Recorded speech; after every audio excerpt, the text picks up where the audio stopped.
Estimados productores y exportadores de fruta, muy bienvenidos a nuestro nuevo miércoles online, esta vez dedicado al tema de la respuesta legal a la crisis logística por parte de la exportación de fruta fresca. Quiero darle la más cordial bienvenida a quienes nos están acompañando. Ya somos más casi 250 personas. Y voy a proceder a solicitarle a nuestros panelistas, Sebastián Norris, Rodrigo Manasevich, y también Juan Carlos Sepúlveda, gerente general de Fede Fruta, que prendan sus videos para dar comienzo a nuestro evento. Muy bien, vamos a ver acá, estamos en cuadros. Muy bienvenidos todos. Como habrán visto, hay alta expectativa por este evento, así que vamos a ir al grano de inmediato. Quiero, por supuesto, presentar al expositor principal de esta charla, Sebastián Norris, abogado, socio de Araya y Compañía, experto en comercio internacional, quien dará la charla, dará la presentación. Y también, muchas gracias por estar con nosotros, Sebastián, y también a Rodrigo Manasevich, director ejecutivo de Utilitas, quien optamos por invitar porque queremos tener un contexto, queremos tener un panorama de la situación, y quién mejor que Rodrigo, amigo nuestro, que pueda compartir esa apreciación. Así que bienvenido también, eh, Rodrigo. Gracias, Quiero Jorge. también dar las gracias a ti, Rodrigo. Quiero dar las gracias también a nuestros auspiciadores. Vamos a partir por Rabo Finance, por Banco Santander, también la International Fresh Fruit Association, y por supuesto, y qué bueno tener acá a Sebastián, y por eso nos alegra tener también a Araya y compañía, por supuesto, y a Reimex. Eh, ya somos casi 270 personas y vamos a seguir creciendo. Es importante, por eso hay expectativas de esto. Se han conectado muy temprano, y recuerden también que quienes no nos pueden ver porque tienen algún compromiso en este momento, a las 10 de la mañana, este día miércoles, recuerden que estamos transmitiendo también por YouTube. ¿Eso qué significa? Que cerca de las 800 personas que tenemos en este momento inscritas, de esos inscritos que no pudieron ingresar ahora, le vamos a pasar el video, espero, entre las 11:30 y las 12, el video para que lo puedan revisar tranquilamente, la presentación de este seminario a través de YouTube. Por supuesto, quiero dejar ahora con las palabras a Juan Carlos Sepúlveda, gerente general de Fede Fruta, quien dará la bienvenida a nombre del gremio a los productores, exportadores presentes y también a nuestros panelistas. Bienvenido, Juan Carlos, ¿cómo estás? Hola, Jorge, gracias. Bueno, buenos días, amigos y amigas de nuestra industria frutícola. Oye, quiero agradecer primero que todo que nos acompañen, oye, Sebastián y Rodrigo en este tema. Eh, Oye, la problemática de nuestra industria, nosotros, la ecuación que hemos tenido tradicionalmente ha sido el cambio climático, sequías heladas, plagas, enfermedades, mosca a la fruta, la obesidad, etcétera, tipo de cambio, mano de obra, inmigrantes, pero se nos han sumado dos temas nuevos. Uno es el proceso de la nueva constitución, que hemos abordado ya la semana pasada en el miércoles online, y el tema de la logística, que nos ha dado muy duro, logística interna y externa. Y es por eso que nosotros hemos incorporado estos temas en los miércoles online, porque creemos que es un tema trascendental para el futuro de nuestra industria. Y al mismo tiempo quiero pedirle, oye, a nuestros productores, socios, oye, que apoyen la cruzada que tenemos nosotros principalmente en estos dos últimos temas, que es muy necesario para la industria frutícola. Y esto no solamente afecta a los productores que tienen que pagar la cuenta, sino a toda la cadena se ven afectados y salpicados. Pero yo no me quiero extender más, dejo a Jorge Ciudad para que continúe con el evento. Gracias. Perdón. Juan Carlos Sepúlveda, gerente general de Fede Fruta. Muchas gracias por tus palabras y por estarnos acompañando para la bienvenida de este evento. Voy a proceder a cerrar tu video para que puedas ver tranquilo también la charla. Dame un segundo.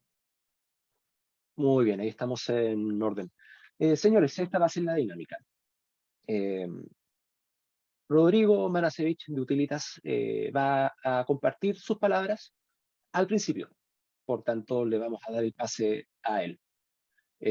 Rodrigo y Sebastián juntos han trabajado ustedes recuerden, en encuentros regionales en lo presencial y es para nosotros de suma naturaleza, que de hecho estemos los tres acá eh, siguiendo, compartiendo información, para que vean una cohesión de equipo que también siguen los actores de la industria eh, confiando en Fede Fruta para poder dar a conocer esto. Ya somos 320 personas, deberíamos llegar muy fácilmente a las 350. Y en esta hora y media vamos a estar, primero, Rodrigo dando sus palabras. Rodrigo va a dar el paso a Sebastián, que Sebastián tiene una presentación, y después vamos a tener la fase de conversatorio, ¿bien? Donde no solamente va a estar Sebastián, sino también Rodrigo. Rodrigo nos ha dicho que puede que haya muy pocas preguntas para él, pero yo creo que la dinámica vamos a verla en ese momento, ¿ya? Por eso es bueno que estemos ustedes dos acá. Muy bien, así que Rodrigo, te dejo. Cualquier cosa nos estamos comunicando por interno y les dejo ahora ya a las 320 personas que están acompañándonos en este minuto y que pronto nos van a acompañar también por YouTube. Bienvenido, Rodrigo. Gracias, Jorge. La verdad es que yo creo que es una presentación muy importante para la industria. El tema es delicado, es complejo. Fede Fruta me pidió hacer una breve introducción para darle contexto a la presentación de Sebastián. Básicamente por la experiencia que nos toca vivir. Nosotros estamos muy relacionados con el proceso de exportación, más allá de trabajar con productores exportadores,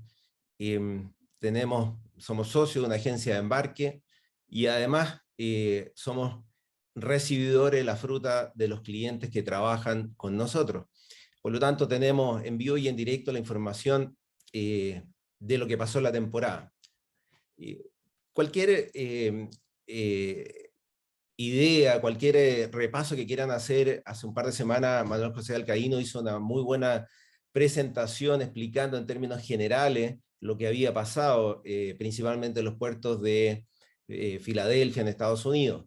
Yo quiero agregarle o complementar a esa presentación un poco la vivencia que nosotros tuvimos.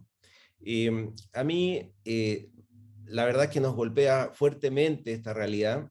Nosotros llevamos más de 23 años en este negocio, trabajamos con muchos productores que exportan su fruta, y la verdad es que lo único que puedo decir que para mí esta es la peor temporada que me ha tocado vivir. La situación es catastrófica, los resultados en Estados Unidos son muy negativos. La verdad que yo ayer revisaba algunas liquidaciones de un residor importante, un productor exportador que embarcamos 27.000 cajas, que en temporadas normales debiera tener ingresos algo parecido a 420, 450 mil dólares, y la verdad es que las sumatorias de liquidaciones son negativas en 320 mil dólares, o sea, más de 10 dólares por caja negativo. O sea, el productor, en vez de recibir plata, debe pagarle o tiene una deuda con el recibidor de más de 10 dólares. La situación, repito, es catastrófica. Esto va a hacer que muchos productores no quieran o no puedan definitivamente seguir en este negocio. ¿Cómo llegamos a esto? Nosotros, responsablemente, veníamos de una temporada difícil, consecuencias de la pandemia, viviendo un periodo de reactivación mundial que claramente, evidentemente, mostraba problemas en la logística. Para eso hicimos responsablemente lo que teníamos que hacer, todos los involucrados en la industria. Nos preparamos con mucha anticipación, compramos los materiales, por ejemplo en Cereza pusimos el año pasado las órdenes de compra de materiales en el mes de mayo, mucho antes de lo habitual. Conversamos los programas de embarque con las compañías navieras con mucha anticipación, más allá de lo acostumbrado. Hicimos los contratos con los proveedores de servicios, plantas de proceso, transporte, frigorífico, con mucha anticipación. Nos preparamos bien, en mi opinión, toda la industria, anticipando lo que se venía para él. Pero la verdad es que al momento de vivir la temporada nos encontramos con una dificultad difícil de administrar. Difícil de administrar, que era la capacidad de puerto. Empezamos a tener problemas, empezamos a enterarnos de esos problemas a través de las compañías navieras, particularmente conversando previo a temporada con un gerente general de compañía naviera, me decía, de charter, me decía que las declaraciones iniciales eran el doble de lo que habían embarcado la temporada pasada. Y había una señal de concentración o de la intención de enviar mucho más fruta a Estados Unidos.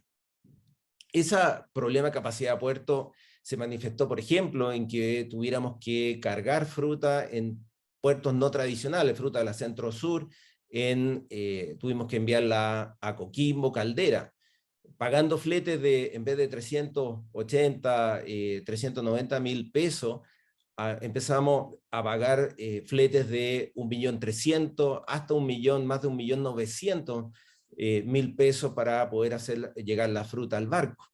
Los tiempos de carga se duplicaron, triplicaron. En general los puertos en Valparaíso, San Antonio operan a 3 turnos, en esos puertos más distantes, con menos capacidades, la capacidad de carga, los turnos eran habían 2 turnos, nunca 3, para cargar la fruta, para embarcar. Por lo tanto, ya la fruta empezó a demorarse en salir de los puertos chilenos. A esa altura teníamos mayores costos de transporte, dificultades para encontrar transporte, porque se demoraba mucho más tiempo en ir y volver. La capacidad es limitada. Los puertos, como digo, no eran capaces de atender toda la capacidad naviera disponible. Las compañías navieras tenían las naves, pero no podían operar en los puertos. Si recordamos, para la cereza hubo semanas que no pudimos cargar a China. O sea, estábamos viviendo esa problemática. Pero el trabajo se hizo y se cargó la fruta. Pero vino el otro gran problema que se describía en la presentación de un par de semanas atrás, que fue lo que pasó en Estados Unidos, en particular en el puerto de Holt, que colapsó básicamente por mucha fruta de Marruecos presente, que copó capacidad de fumigación, lo que sumado al mayor volumen de la fruta chilena hizo que colapsara y los tiempos de entrega de fruta pasaran a algo que nunca habíamos vivido, con todos los problemas que significa. Lamentablemente, al parecer, las personas no reaccionaron oportunamente, sino en forma tardía, lo cual provocó que la fruta estuviera disponible para la venta 10, 15, 25 días después. A mí me tocó estar en Filadelfia en el mes de abril y veía con pena que se estaba fumigando fruta de Copiapó de 60 días de fecha de producción. O sea, 60 días. No hay uva de mesa que aguante 60 días. Tiempos de tránsito normales de 15 días, de 18 días, de máximo 30 días. Uno tiene 15 días, 20 días para vender la fruta, el recibidor. Pero, ¿qué puede hacer un recibidor con fruta que recién se esté fumigando 60 días de fecha de producción? Nada que hacer. Producto de esa situación, de los problemas operativos en puerto, los recibidores trataron, me consta, de hacer su mejor esfuerzo para manejar la situación, pero definitivamente no lo lograron. No lo lograron. Hoy día los extra costos que personalmente nos ha tocado pagar van desde los 1.200, extra costos adicionales a los costos habituales, entre 1.200 y 8.100 dólares extra por estas demoras en la entrega, porque los puertos, las compañías navieras, los de Murrach, lo siguieron cobrando. Hicimos los esfuerzos de hacerles entender tanto al puerto como a las compañías navieras que no hicieran esos cobros, pero a la fecha no hemos tenido ninguna respuesta. En resumen, la situación es catastrófica, la estamos viviendo, nos faltan resultados por recibir, hay que hacer algo. Y para terminar este contexto, difícil. Me gustaría hacer referencia a ciertos comentarios que he escuchado por ahí, de que al final en esta situación todos somos culpables. Decía Juan Carlos, la cuenta la paga la fruta. Y yo responsablemente quiero decir que no estoy de acuerdo. Aquí el productor no tiene ninguna responsabilidad frente a esta situación, ninguna. Me consta nuevamente que ellos hicieron el trabajo, hicieron su mejor esfuerzo para producir buena fruta que llegara bien a destino, pero todo lo que vino después no ayudó o no está ayudando a tener un buen resultado. La cuenta no es justo ni correcto que lo pague el productor. Esa es mi opinión. Así que me gustaría pedirle a Sebastián que nos contara qué acciones podemos emprender para que el productor no pague la cuenta. Sebastián. Con todo gusto, muchas gracias, Rodrigo. Bueno, antes que todo, parto por agradecer y señalarles a todos que es un honor estar de regreso, entre comillas, con ustedes. Probablemente muchos me han visto antes o hemos participado con Fedefruta desde hace años en los encuentros regionales. Y en ese contexto me gustaría agradecer nuevamente a Fedefruta por habernos invitado. Nos parece que esto es muy importante y es un gran contenido el que se van entregando en todos estos miércoles online y en las charlas que suele hacer Fedefruta. Y reiterar entonces que es un honor para mí estar con ustedes, no obstante la situación hoy en día no es tan feliz como nos gustaría. Mi agradecimiento entonces a Fedefruta, a Juan Carlos Sepúlveda y a Jorge Ciudad por tan grata bienvenida y nuevamente les agradezco. ¿Ya?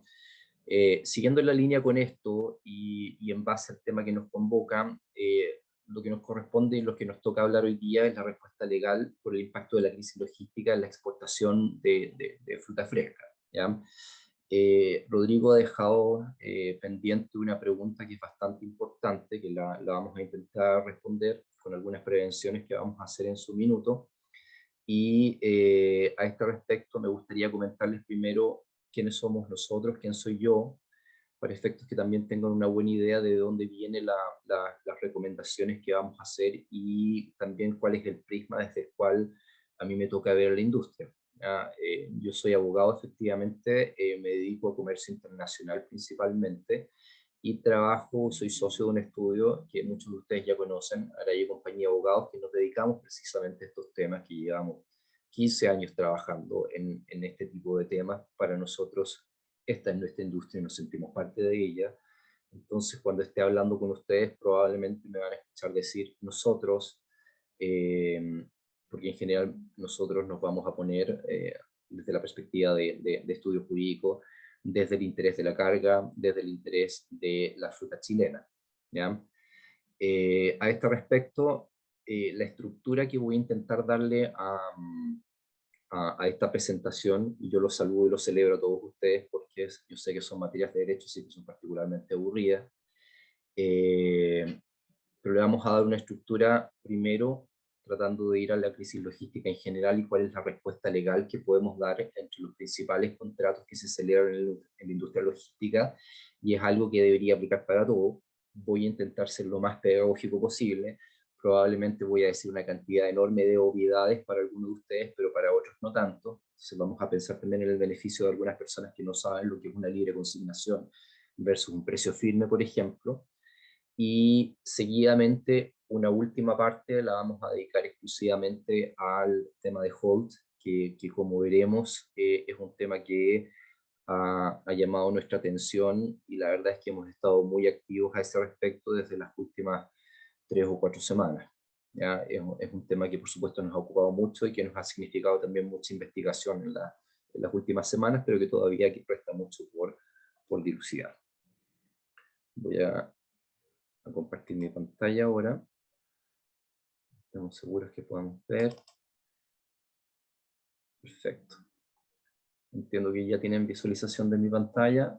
Dentro Todo de... en orden, sí, todo en orden, Sebastián. Ya somos 400 personas que están viendo tu presentación. Perfecto, muchas gracias y un saludo a todos y bienvenidos a todos quienes se integran. Entiendo que tenemos todo tipo de representantes dentro de la industria, lo cual por supuesto es muy bueno. ¿Ya?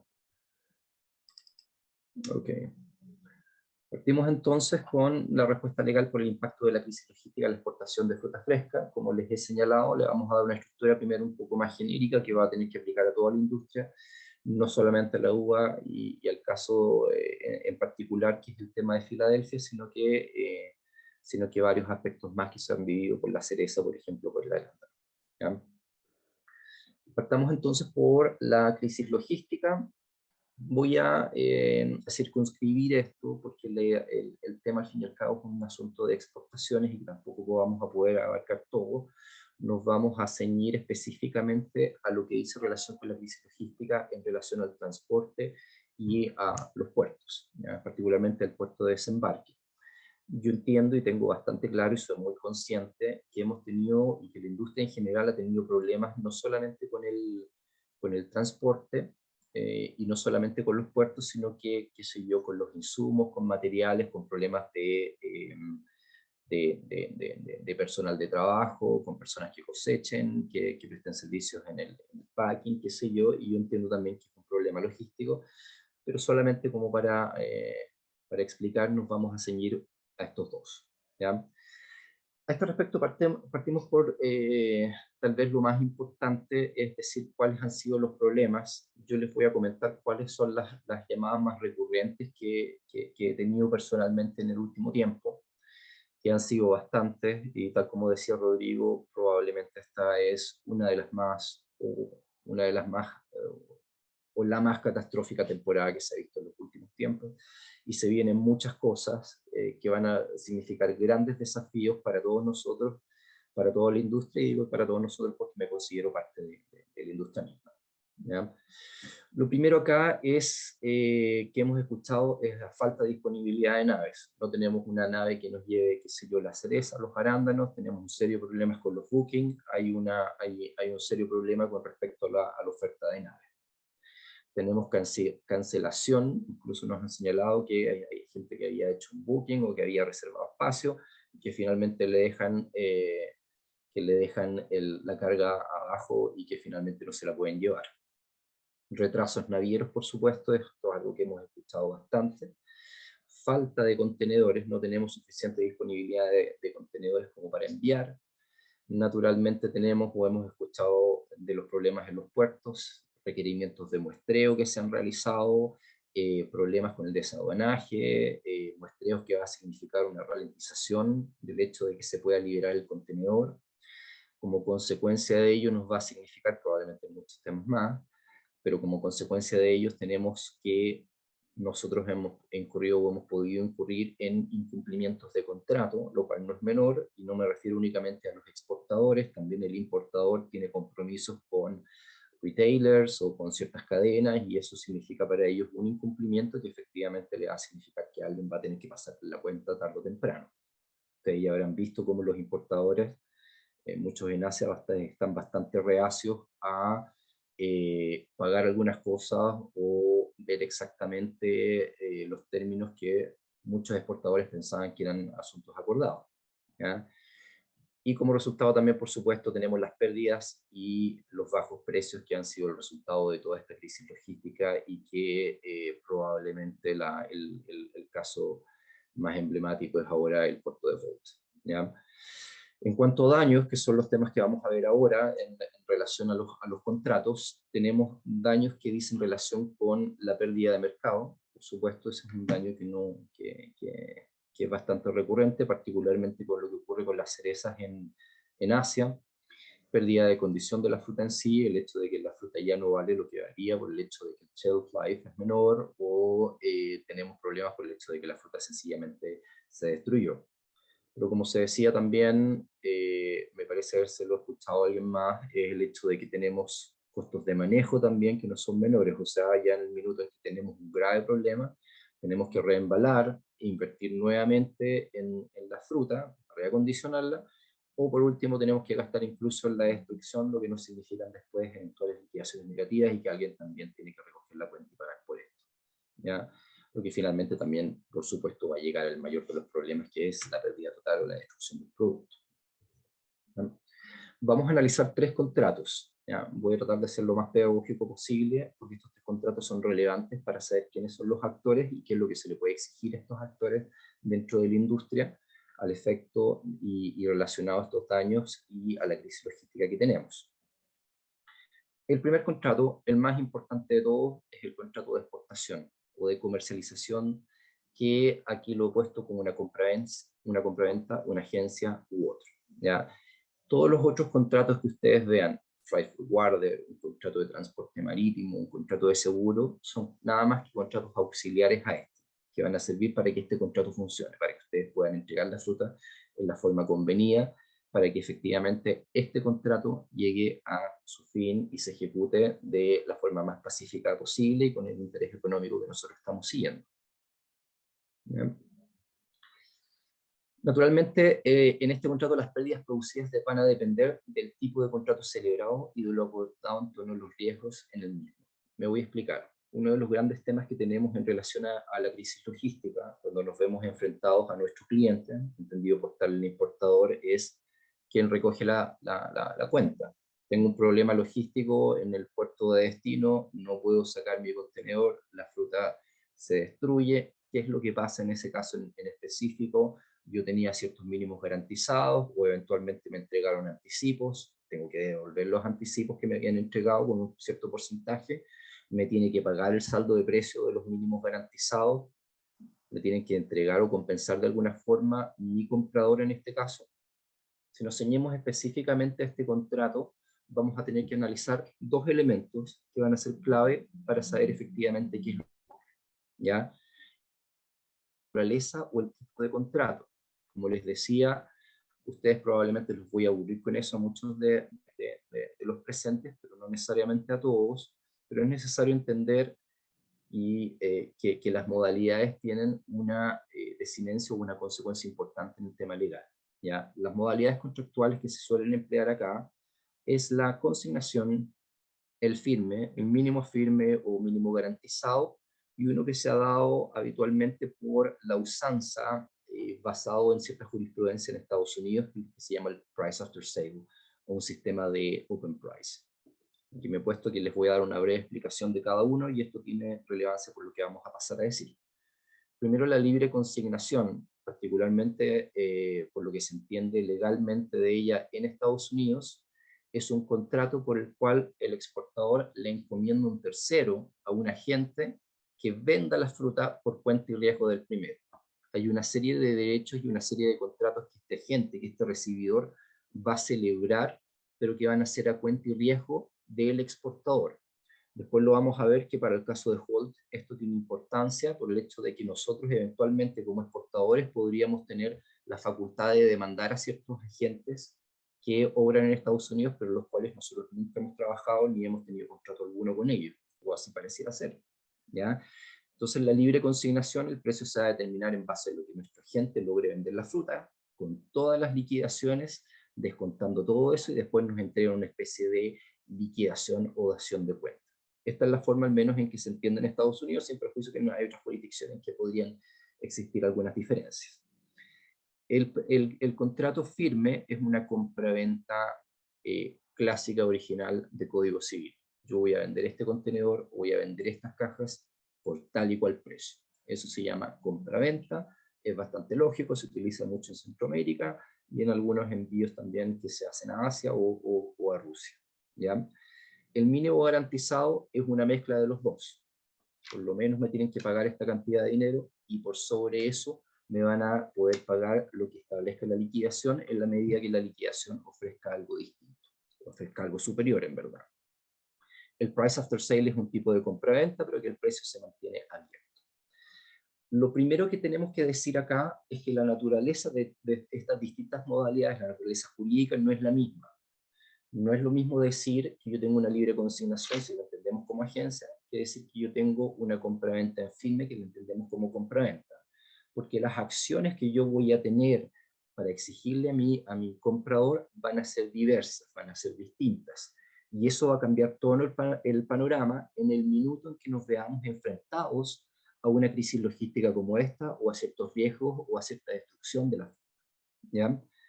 Lo primero entonces es entender que si yo tengo una agencia, por ejemplo, y envío mi fruta a Estados Unidos, lo más probable es que al importador que iba a vender esa fruta a cuenta y riesgo mío, yo no le pueda decir absolutamente nada con respecto al menor valor en el mercado que va a obtener esa fruta. O sea, yo probablemente no voy a tener una acción en contra de ese recibidor, salvo que mi cliente haya sido negligente. Salvo, por ejemplo, que la fruta haya quedado en el puerto de Holt en guarda y mi cliente, mi recibidor no la movió, o sea, me demoró mucho tiempo en moverla. Ahí podría haber una negligencia, pero yo per se no le puedo decir absolutamente nada con respecto a la destrucción de la fruta, cuando en realidad la fruta estaba estacionada en el puerto, está con 5 o 6 grados Celsius esperando ser fumigada y se demoró 20 días en fumigación y por supuesto se destruyó, ¿ya? Eso es lo que ocurre con la agencia, hay un tema de riesgo. Pero cuestión distinta ocurre cuando yo tengo una compraventa en donde yo probablemente ya entregué la fruta, yo ya la entregué sin perjuicio que no me hayan pagado el total y probablemente no me han pagado el saldo de precio. En ese caso es muy probable que yo pueda decir, dependiendo de algo que vamos a ver a continuación, que son la alocación de los riesgos, yo le puedo decir a mi comprador, este es problema tuyo, ¿ya? No es un tema mío y es encima y es en definitiva un problema tuyo. Les damos un ejemplo entonces, digamos por ejemplo que envío mi cargamento a China, llega a China y por alguna razón no se mueve el contenedor porque hay una fake news y conforme a ella las cerezas chilenas tienen COVID y por lo mismo como las cerezas tienen COVID nadie las quiere comprar y se terminan destruyendo o por alguna razón o algún acontecimiento la fruta se destruye. En ese caso, si yo tengo una compraventa y yo ya entregué y los riesgos fueron alocados de tal o cual forma, yo ya no voy a tener responsabilidad y voy a poder ir donde mi recibidor y mi cliente y decir, paga el total de lo que tú y yo acordamos. Lo que nos lleva, por supuesto, a la modalidad de compraventa, que es la que más se utiliza a propósito del mercado chino, cuáles son los mínimos garantizados. Esta es una pregunta que me ha tocado ver, la verdad es que de forma muy recurrente, en que nunca sabemos exactamente cuál es la naturaleza jurídica del mínimo garantizado. A veces se dice que es una compraventa, otras veces es una agencia, y en este minuto tengo 3 arbitrajes, precisamente en que el meollo del asunto, lo más discutido es, precisamente por los problemas que han existido en Asia, es si yo tengo un acuerdo de mínimo garantizado con mi recibidor, con mi cliente en Asia, y después por alguna razón el puerto no es capaz de desaduanar a tiempo, y los precios que fijamos como mínimo garantizado, que venían en el subentendido que estábamos dentro del plazo para vender en el Año Nuevo Chino, finalmente no se cumplen y por lo mismo esa fruta se tuvo que vender más bajo, ¿ya? El cliente o el recibidor va a querer entregar la liquidación y decir, esto es lo que arrojó tu contenedor porque lo pudimos desaduanar más tarde y por supuesto no llegó a tiempo para el Año Nuevo Chino y por lo mismo ahora yo no te voy a pagar ese mínimo garantizado, sino que te voy a pagar menos y lo siento, esto ya no es, no es nuestro problema. Pero la respuesta, al menos desde mi perspectiva, es que esto es una compra-venta. Ustedes ya aceptaron un mínimo garantizado, enviaron dentro de ciertos plazos, entregaron conforme y por lo mismo el tema quedó hasta ahí, ¿ya? Con respecto a suspensión de anticipos, tendríamos también un incumplimiento de contratos, dependiendo de su reglamentación, que es algo que yo entiendo que podría haber pasado, e incluso en la libre consignación, si se suspendieron los anticipos, me parece que podría existir también un incumplimiento de contrato. Esto nos lleva también, y lo que estábamos hablando con respecto al mínimo garantizado, nos lleva a saber exactamente dónde están los riesgos. Y esta es una cuestión muy importante que los exportadores suelen dejar de lado. Particularmente lo que refiere a la alocación de riesgos son los Incoterms, que son las letras que ustedes ven ahí, generalmente son 3 letras que significan mucho, significan en general una alocación o la transmisión de los riesgos, ¿ya? Los Incoterms son, al menos algunos Incoterms como el Free On Board o el FOB, son contratos muy antiguos. El FOB data del siglo XVII, los Incoterms desde el año 1935, la Cámara de Comercio Internacional en París ha hecho una recopilación de lo que se entiende por cada uno de estos términos, porque son términos consuetudinarios, o sea, de costumbre, y los reúne en un librito que se llama Incoterms, y actualmente estamos en lo que se llaman los Incoterms 2020. ¿Ya? Les puedo decir que si ustedes dijeran mínimo garantizado y voy a cobrar tantos dólares por caja con entrega FOB Chile Incoterms 2020, eso significaría que en el minuto que ustedes entregaron a bordo de ese buque que se ve al medio de algo que parece un río pero que dice ser un océano, significa que una vez que ustedes cargaron ya el recibidor, en la medida que ustedes hayan cargado de manera conforme, tiene que hacerse cargo de los 20 dólares. Lo que tenemos entonces es que, no obstante la crisis logística que puede existir en el puerto de destino, en la medida que los riesgos de esa crisis hayan pasado ya al comprador, en ese caso es el comprador, dicho de términos muy sencillos o muy claros, es el comprador el que tiene que recoger la cuenta y tiene que pagar al menos los mínimos garantizados. ¿Ya? Es la forma más clara y más directa que les puedo decir. Aquí el que paga, en este caso específico, es el comprador. La reacción entonces y la prevención legal para este tipo de riesgo, redacta un contrato, hágalo de la forma más clara posible, indique la naturaleza, conozca usted cuáles son los riesgos que está asumiendo y póngale un Incoterm si es que es una compraventa, un mínimo garantizado y diga hasta aquí llego yo, de ahí en adelante llega usted. ¿Ya? Todo esto se trata de riesgo al fin y al cabo y hay cosas que, o hay riesgos que ustedes eventualmente no estarían dispuestos a asumir y es un tema que por supuesto va a ir de la mano con lo que se considere para efectos de negociación de los precios, por supuesto. Les puedo decir, y este es un tema que es bastante evidente, pero lo que tenemos hoy en día es naturalmente un aumento ostensible de las controversias. Tenemos que el gran tema, particularmente con Asia, con cerezas y arándano, ha sido el tema de quién sufre las pérdidas cuando teníamos un MG, que es precisamente lo que les vengo diciendo y que me parece que es algo que ustedes tienen que considerar. Yo tengo muy claro que muchos clientes y muchos recibidores en este minuto están bastante reacios a revisar este tema de los mínimos garantizados, pero al menos contractualmente, en la medida que estoy audio ventilado, me parece que la respuesta es bastante clara. ¿Ya? Otro tema que se ha alegado bastante y que efectivamente lo tengo en alguno de estos arbitrajes es caso fortuito. No puedo responder y efectivamente es una exención de responsabilidad. El caso fortuito, y esto es un tema que se ha hablado mucho, la verdad es que eran aquellas provisiones en los contratos que nosotros ignorábamos y pasábamos rápidamente por encima, hasta que llegó el COVID, por supuesto. Y ahí el asunto cambió ostensiblemente y el caso fortuito llegó a ser nuevamente la estrella. ¿Ya?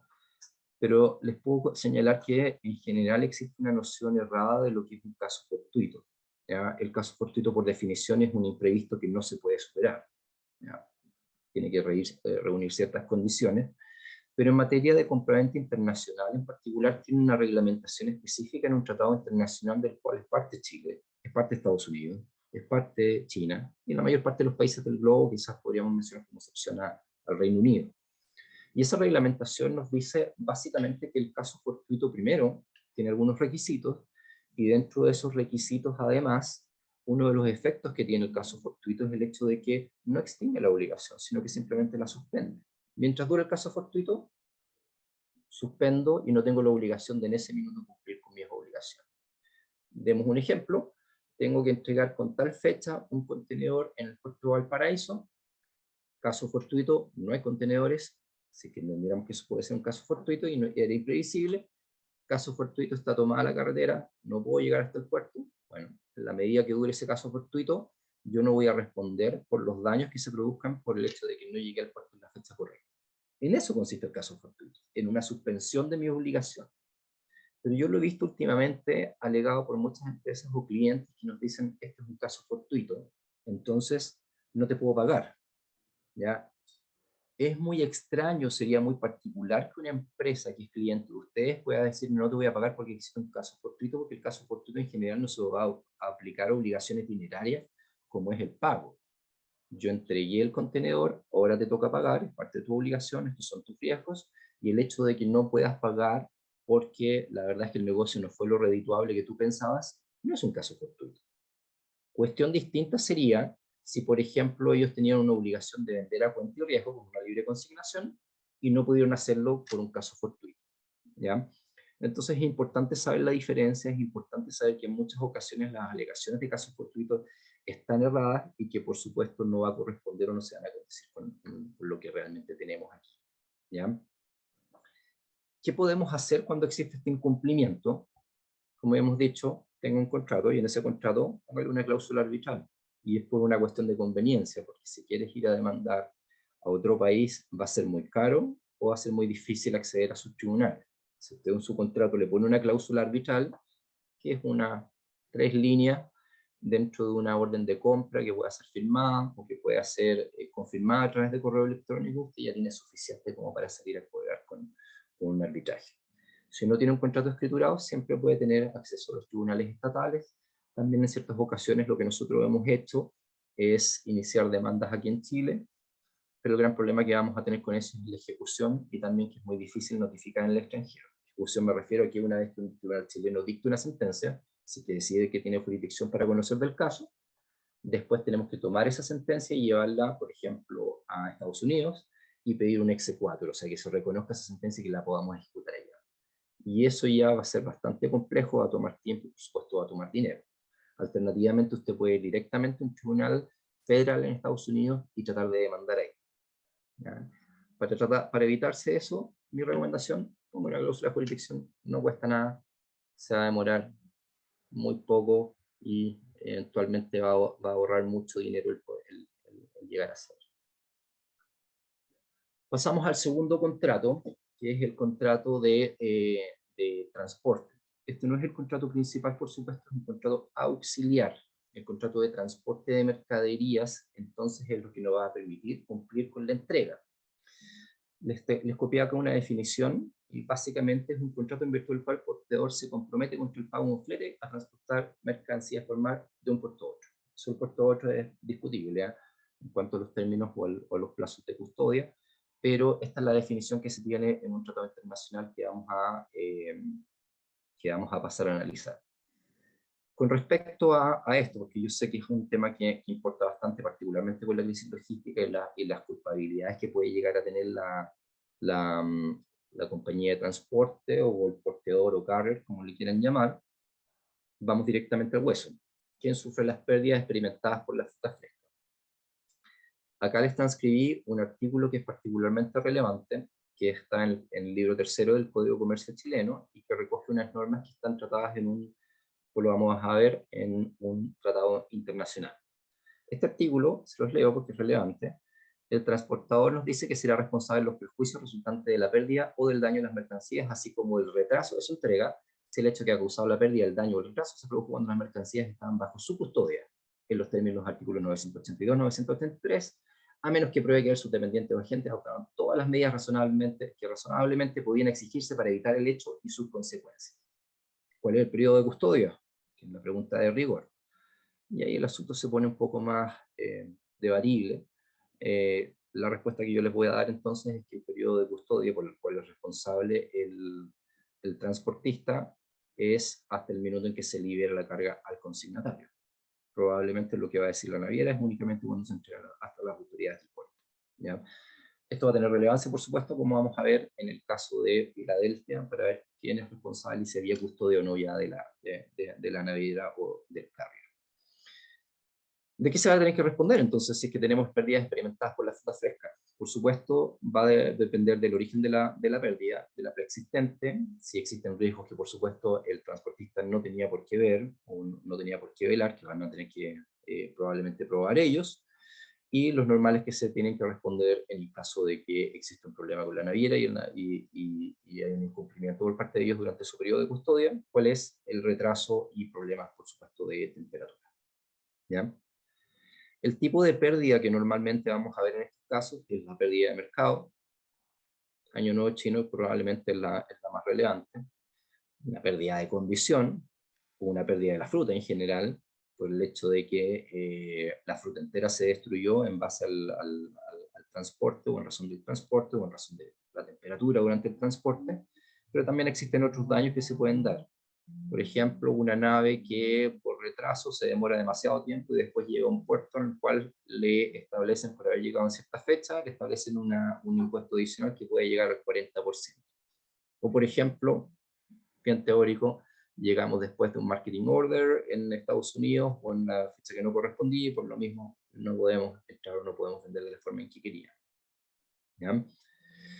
Con respecto al contrato de transporte, y esto es importante también para que lo tengan en consideración siempre, el contrato mismo es el conocimiento de embarque o el BL, ¿ya? Cada vez que ustedes vean el BL, si lo dan vuelta, van a ver cuál es su contrato de transporte, porque ahí tiene que estar consignados los términos de ese contrato de transporte. Si ustedes se toman el tiempo y tienen eventualmente la paciencia suficiente como para leer esa pieza de arte jurídico, puesto de alguna forma, lo que van a hacer es tener es ver que existen una serie de obligaciones que la verdad, y una serie de limitaciones que la verdad no van a conversar y que eventualmente ustedes dicen aquí estoy perdido, ¿ya? Pero no es tan rápido y ese asunto no es tan cierto. Existen tratados internacionales que efectivamente limitan las exoneraciones de responsabilidad de parte del porteador o de parte del transportista, ¿ya? Para darles una idea histórica, porque en mi experiencia generalmente cuando se cuenta un poco la historia de dónde viene esto queda más grabado en la memoria. Originalmente los contratos de transporte que inicialmente se fueron dando establecían una especie de obligación casi objetiva. El transportista tenía que trasladar las mercaderías del punto A al punto B. Lo que pasara entre medio siempre respondía el transportista. Era una especie de responsabilidad objetiva y siempre iba a responder.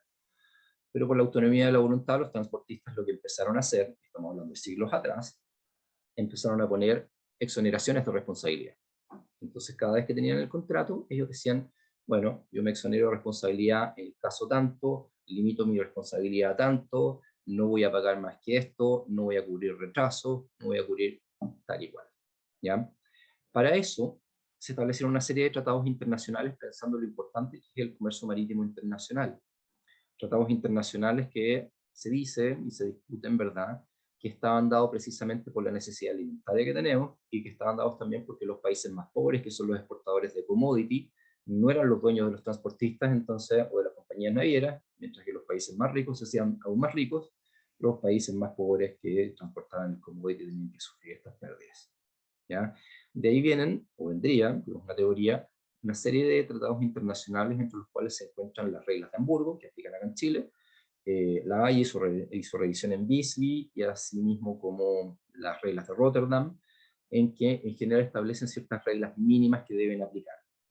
En Chile nosotros aplicamos probablemente las reglas o tratado internacional más pro carga que existen, que son las reglas de Hamburgo, y ese tratado internacional es bastante relevante con respecto a estas exoneraciones. Y lo primero que tenemos que tener en consideración es que son normativas de orden público. Ahí yo les estoy transcribiendo el artículo 929, que nos dice que cualquier cosa que vaya en contra de estas normas se tendrá por no escrita, que básicamente son imperativas y que por supuesto estos van a tener prevalencia.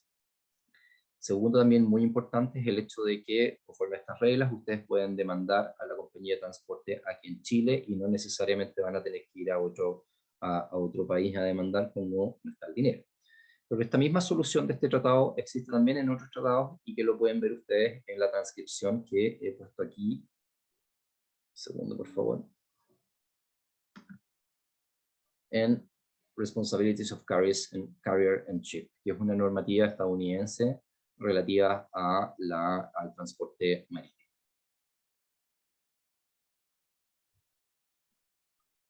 ¿Qué tenemos que hacer entonces? Entendemos que existe un incumplimiento, entendemos que existe algún problema con el transporte o cualquier problema que haya tenido o hayamos tenido con nuestra carga durante el tiempo en que estuvo en custodia de la naviera, tenemos que reaccionar. Y esto es muy importante en materia de transporte marítimo. En particular, los dos primeros. Lo que ustedes ven acá es algo que nuestros wizards acá en esta oficina y abogados especializados que ven todo este tipo de cosas en materia de comercio marítimo, es el número o los documentos principales que se hicieron o un listado que se hizo a propósito de los documentos que estamos reuniendo a efectos de tener un listado de lo que ha ocurrido o de los documentos necesarios para hacer frente a lo que ocurrió en el puerto de Jones. ¿Ya? Las dejo aquí anotadas porque por supuesto ustedes las van a necesitar, pero les dejo en aras del tiempo, les comento que es muy importante que al menos se hagan los survey reports y que se hagan unas cartas de protesta en los plazos que se establecen. Yo siempre digo que se hagan en el tercer o quinto día, que es lo que solo ponen los contratos que nosotros hacemos, pero técnicamente tienen hasta 15 días, ¿ya? Desde el momento en que se libera el contenedor. El último contrato, y que vamos a tratar de pasar revista lo más rápido posible para dejar tiempo al tema de Holt, y yo le puedo contar también mis vivencias y la forma como lo hemos visto, es lo que refiere al contrato de seguro, ¿ya? La cobertura del seguro hoy en día sigue siendo un contrato auxiliar, por supuesto, pero una de las cosas que hemos visto en los miramientos que les damos al contrato de seguro es que no ha tenido la misma relevancia que solía tener. Probablemente a propósito del COVID, lo que nosotros hemos visto es que las pólizas que se están ofertando en el mercado incluyen ya una serie de limitaciones, y es cada vez más infrecuente ver una póliza o nuestros clientes que contraten pólizas, por ejemplo, por retraso de la nave, ¿ya? Esto no significa que si la nave se retrasa ustedes no tengan absolutamente nada que hacer. Siempre pueden demandar a la nave, en la medida que sean los requisitos que acabamos de revisar, pero si no tiene cobertura del seguro, probablemente no vamos a poder ir y demandar o pedir una compensación de parte del seguro.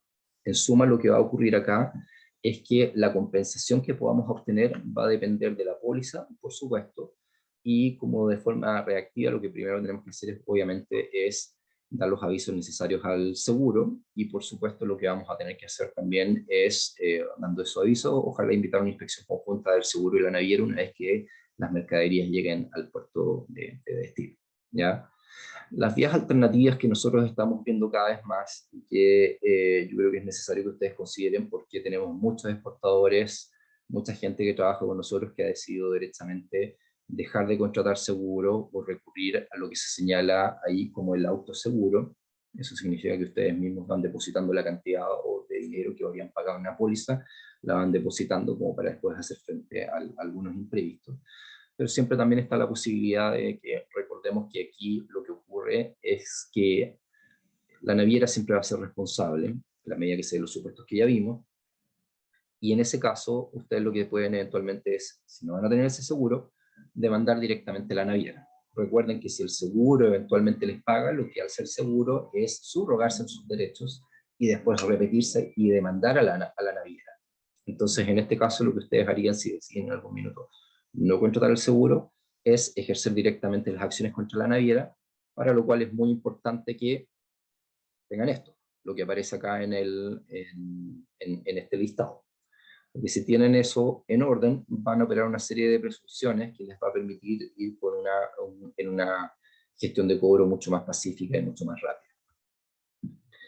Bueno, llegamos al punto, y yo entiendo que uno de los puntos esenciales con respecto a la presentación de hoy. Le he dejado, he entendido que dentro de los puntos específicos, dentro de los contratos, sea el de mayor tiempo. Les puedo comentar que con respecto al puerto de Holt en Filadelfia y el caso específico que hemos visto, nos enteramos de esto hace varias semanas ya. De ahí en adelante hemos mantenido reuniones con bastantes actores, con distintos actores de la industria. Hemos visto y ya tenemos appointments con custom brokers. Ya nos hemos reunido con varios importadores que nos han mostrado su visión también, con más todavía exportadores. Dentro de nuestra oficina nosotros tenemos alianzas y trabajamos con abogados en Estados Unidos, porque tenemos muchos de estos casos, no muchos de estas características, por supuesto que son muy excepcionales, pero es un caso que ya tenemos bastante avanzado. Les hago la siguiente prevención.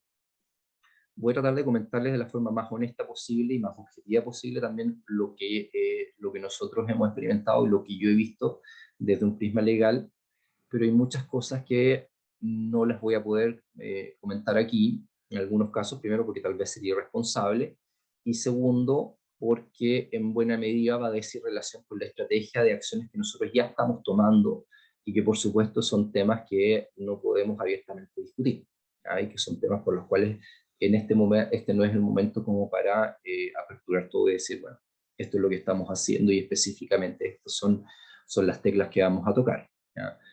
Pero con esas prevenciones partamos entonces con respecto al caso del puerto de Holt en Filadelfia. Veamos primero cuáles son las consideraciones previas o los antecedentes del caso. Lo primero, situación en desarrollo, ¿ya? Como decía Rodrigo, él estaba viendo las liquidaciones, pero las liquidaciones en que nos van a mostrar cuál es la real envergadura de este caso, todavía falta, y probablemente van a seguir llegando en meses y en meses. O sea, escuché hasta hace poco, no sé si sea todavía el caso, que aún hay fruta guardada, que aún hay fruta que no se ha vendido y no sé si se ha destruido o no. Entonces, primero es una noticia en desarrollo, y la verdadera envergadura la vamos a ver después. Lo dicho con respecto a consideración previa es lo que ustedes ya saben y que me parece que Rodrigo ya lo ha ilustrado muy bien, así como Manuel José Alcaíno en una presentación hace 2 semanas. Los tiempos de espera fueron superiores a 3 semanas por falta de servicio de fumigación. Existió una supuesta falta de capacidad del puerto, una supuesta sobreventa del servicio. Eso es lo que se sigue escuchando en la calle. Se sobrevendieron, vendieron más de lo que podían tener o más de lo que podían manejar, ¿ya? Y una evidente falta de previsión. De quién tenía la obligación de diligencia ahí es algo que vamos a analizar ahora, no necesariamente con una respuesta definitiva, pero naturalmente existe ya una falta de previsión importante. ¿Ya? En cuanto a pérdidas, insisto, no conocemos la total extensión de lo que ha ocurrido acá. Lo primero, hablemos de costos operacionales y llamemos al demurrage parte del costo operacional, y el demurrage ha sido cobrado por el puerto y también por la naviera. Entiendo que tenemos cobros de ambos y es lo que hemos estado averiguando, es decir, la naviera ha cobrado los costos de demurrage, que son relevantes, así como también el puerto los habría estado cobrando. Esta suma no es menor, me remito a los números que ya ha dado Manuel José Alcaíno y me parece que también Rodrigo, pero la verdad es que nuestros cálculos iniciales, y ya estamos algo más avanzados en esto, es que dichos costos no van a ir más allá del 10 o 15% de la verdadera catástrofe, como decía Rodrigo, que esto va a significar. Por destrucción de la fruta, por los manejos o los costos de destrucción de la fruta, esto también es bastante grande, ¿ya? Entonces tenemos acá tanto los costos de demurrage o operacionales y también las pérdidas de la carga, la destrucción o venta precios de liquidación y por supuesto las liquidaciones negativas. Sí, si yo tengo un contrato de libre consignación como estábamos viendo antes y hay liquidaciones negativas, eventualmente yo tengo que recoger, tal cual decía Rodrigo, la cuenta, y en la medida que haya sido diligente mi recibidor, mi cliente, eventualmente voy a tener que pagar. ¿Ya? La gran pregunta, ¿quién paga? Los actores en la operación ya los conocemos, el productor, el exportador, el transportista, el puerto, el importador, o nuestro cliente. ¿Ya? ¿Quién de ellos paga? ¿Pagan todos? ¿Pagan solo uno? ¿Pagan dos? ¿Quién no hizo la pega? Es lo que más he escuchado aquí. ¿Quién fue negligente? ¿Ya? Lo primero que vamos a decir es que la determinación la vamos a realizar en base a los potenciales incumplimientos de deberes contractuales que se tenían en cada una de las cadenas que hemos visto. Analizamos 3 contratos y vamos a ver al menos 2 actores ahora que efectivamente son parte de esos contratos y que vamos a analizar cuál es la responsabilidad que les cabe o que les podría caber. ¿Ya? Vamos a hacer un análisis, como les decía, les hago la prevención, que no les voy a poder comentar absolutamente todo, y que mucho de esto todavía está en desarrollo y podrían existir algunos matices de variación. ¿Ya? Lo primero es, analicemos primero los elementos contractuales, el transportista y el puerto, que son los 2 actores que vamos a analizar.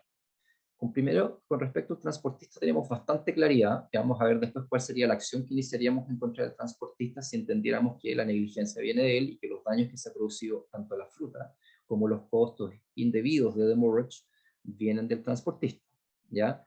La claridad la tenemos porque ya sabemos quién es el contrato y quiénes son las partes. Me remito a lo ya señalado. Sabemos que, no obstante lo que ellos hayan puesto en el conocimiento de embarque, es bastante lo mismo, porque tenemos una normativa que va a aplicar y que va a tener jerarquía sobre este conocimiento de embarque y la va a desplazar en aquello que se exceda de los límites que establezca la normativa aplicable. Pero además de eso es importante, y esto va a variar de exportador a exportador, en torno a las representaciones o a las garantías que la naviera les puede haber hecho a ustedes. Si la naviera en algún minuto dijo, oye, yo voy a lograr esto, le voy a dar este paso, voy a llegar en este tiempo, voy a hacer esto y esto otro, eso va a ser parte integrante de su contrato. Si tienen algo por escrito con respecto a esto, va a ser también parte integrante de su contrato.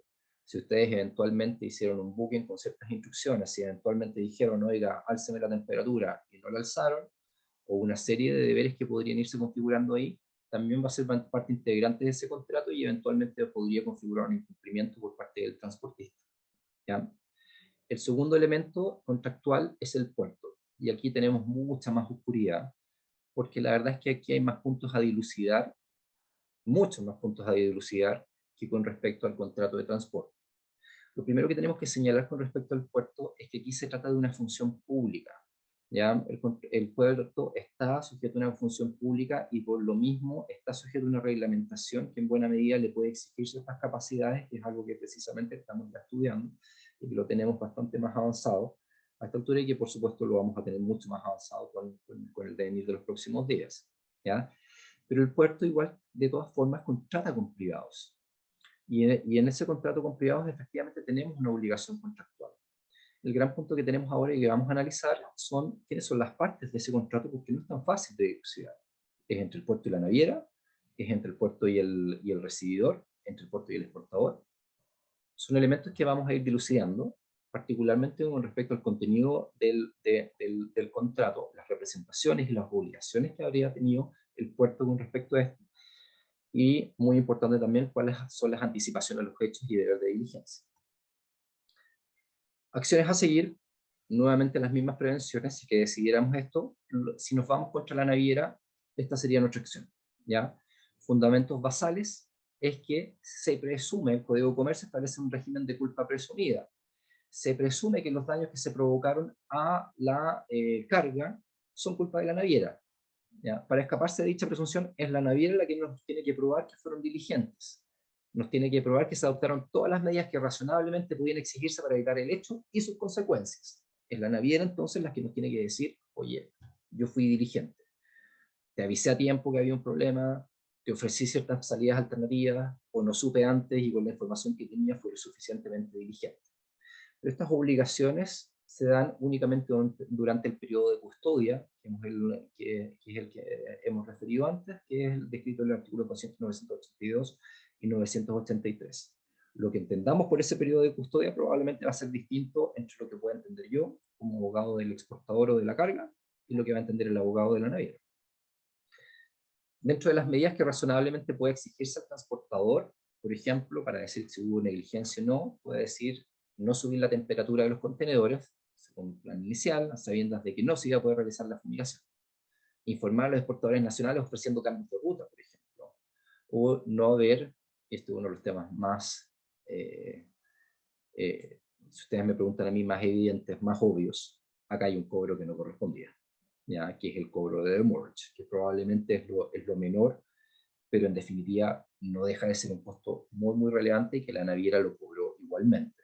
Imagínense cómo sería la situación si entendiésemos que la naviera no fue diligente en el minuto en que debió avisar, en que debió desviar, en que debió informar al cargador, y además de eso, de haber sido negligente a ese respecto, después cobró demurrage. Lo mismo podría aplicar al puerto. Acciones a seguir contra la naviera, y aquí hay una decisión importante. Primero es el foro. ¿Vamos a ir a demandar en Chile bajo las reglas de Hamburgo o vamos a demandar en Estados Unidos conforme a COXA, que es la normativa que aplica, de Carriage of Goods by Sea Act, y a su propia normativa? Esto va a ser decisión del demandante y yo les voy a dar después lo que nosotros estamos recomendando y algo que ya tenemos analizado. ¿Ya? La posición de la naviera es que cumplió, por supuesto, con sus obligaciones. ¿Ya? Si vamos a seguir contra el puerto, y esto es un tema también que se ve mucho y que la verdad es que se escucha bastante, que hubo una negligencia, y uno suele escuchar the word on the street, como dicen, es que efectivamente el puerto acá fue negligente, junto con la naviera eventualmente. Eso es algo que está por dilucidarse. Si nos vamos contra el puerto, la normativa que se sujeta al puerto todavía es materia de estudio. Primero vamos a tener que definir cuál es el contrato y cuáles son el contenido de esos contratos. ¿Qué les puedo decir a este respecto? sin revelar, perdón, mucho más, va a decir relación con los elementos de esa relación contractual, muchos de los cuales nosotros ya tenemos bastante definidos y estamos mucho más cerca de los contenidos específicos, y básicamente va a decir quién contrata, quiénes son las partes del contrato. Les voy a dar un guiño. Si eventualmente el puerto le factura al recibidor de ustedes por el servicio de fumigación, yo tengo claro que la fumigación misma no la practica el puerto, sino que es una especie de handling de fumigación, sino que es un tercero el que practica la fumigación. Pero si el puerto por ese handling le factura al recibidor, al cliente de ustedes, en el contexto de una libre consignación, eventualmente podríamos entender que es contraparte nuestra y que es un contrato que nos está prestando nosotros por cuantio tiempo nuestro. Sea porque nosotros somos el principal o el mandante, o porque eventualmente podemos pedir que se haga una entrega de derechos o una cesión de acciones por parte de nuestro cliente. ¿Ya? El cliente entendido como recibidor. En el cumplimiento de contrato, y es uno de los grandes temas que tenemos aquí para darle contenido a este contrato, es si existe una obligación expresa de prestar el servicio de fumigación y bajo qué términos. Si había un plazo, si efectivamente se podía dar. Y por último, como en todo contrato, hay un deber de diligencia. ¿Fue negligente el puerto? ¿Fue negligente tal vez por no informar, por detener envíos, por dar alternativas, por decir, oiga, no lo haga más, por no prestar el servicio adecuadamente? Y lo más importante, y es un tema también clave en este asunto, si efectivamente el puerto se sobrevendió, si efectivamente los cítricos de Marruecos u otros significaron que el puerto dijo que vengan aquí, voy a prestar negocio igual, voy a ganar mucho dinero con esto, me pongo algo avaro y trato de dar servicio a todos ellos, y finalmente así lo hizo y cobró incluso un demurrage. ¿Ya? Dentro de eso también, y en el contexto de una función que ellos están haciendo, de una función pública, es si tuvieron la anticipación suficiente a los problemas de capacidad excedida. Si este es un problema que se dio en años anteriores y que efectivamente aquí estaríamos viendo nuevamente, o si el asunto se da de alguna otra manera. La posición del puerto es que, por supuesto, es culpa de los chilenos, que enviaron mayor fruta y en contenedor, y existen múltiples correos que ellos enviaron requiriendo mover la fruta, pero esos correos que se iban enviando eran muchas veces para clientes que tenían fruta que no estaba fumigada, así que por supuesto no podían mover. O sea, no se trataba ni siquiera de fruta que estaba ahí y que no había sido sacada. Sin perjuicio de ello, es probable que eso ya se haya dado. Rápidamente, porque entiendo que estamos fuera de los tiempos, quiero dar la recomendación para no dejar únicamente con interrogativas aquí, y también decirles exactamente qué es lo que tenemos que hacer y qué es lo que podemos hacer. Esta es una recomendación personal nuestra. Disculpe, ¿me escuchas? No, hablaste de tiempo. Sí. Yo sé, en la 15 minutos de presentación podemos tomarnos 10, 15 minutos más y después partimos con 5 preguntas que hemos seleccionado de acá. ¿Te parece? Me parece excelente. Muchas gracias. Muchas gracias.